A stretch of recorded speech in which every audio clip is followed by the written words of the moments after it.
a therapist and virtual reality designer, a clinical psychologist at USC named Skip Rizzo, was looking at what was going on in the very beginning of the war and getting really worried that this was not going to be a very quick conflict and that people were going to come out of there with the same kinds of trauma that had come out of Vietnam.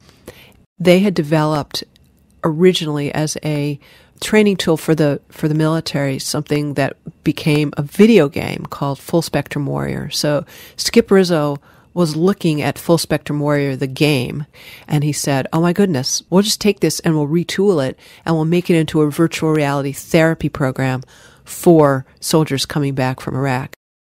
The objective of virtual reality therapy is to get better. It's not, say, to wipe out your enemy or to seek revenge.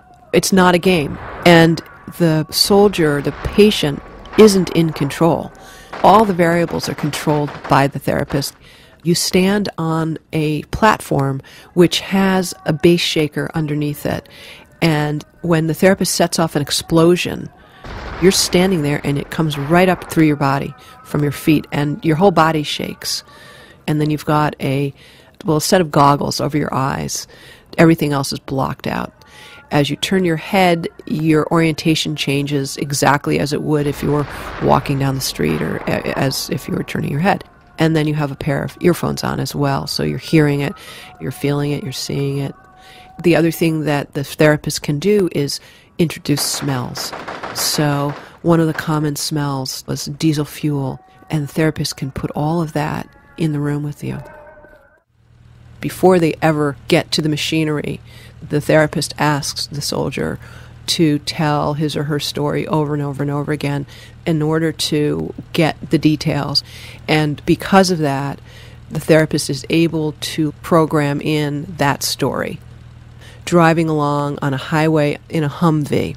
Let's say you're the driver, you're driving along the road, someone is standing on an overpass and shoots at you, your windshield gets completely cracked and full of bullet holes, the guy next to you gets shot, he slumps over, there's a kid running across the street, you don't know whether he's about to throw a bomb at you, there's trash blowing along the side, you're not sure what that is, then all of a sudden a car blows up on the other side of the road.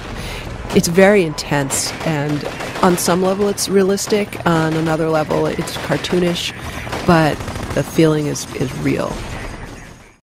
You've suffered a trauma, so in your everyday life, other things trigger that memory.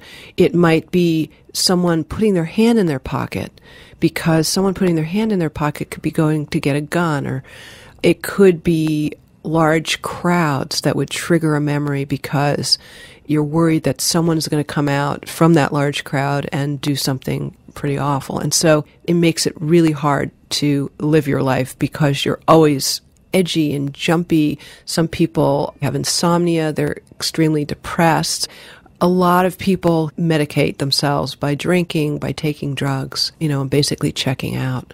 Immersion therapy or prolonged exposure therapy was developed based on the work of Pavlov and his dogs to try to get people to disassociate their trauma with their current everyday life. At some point we say, yeah, okay, that happened to me. All right, I'm a little bored with it now.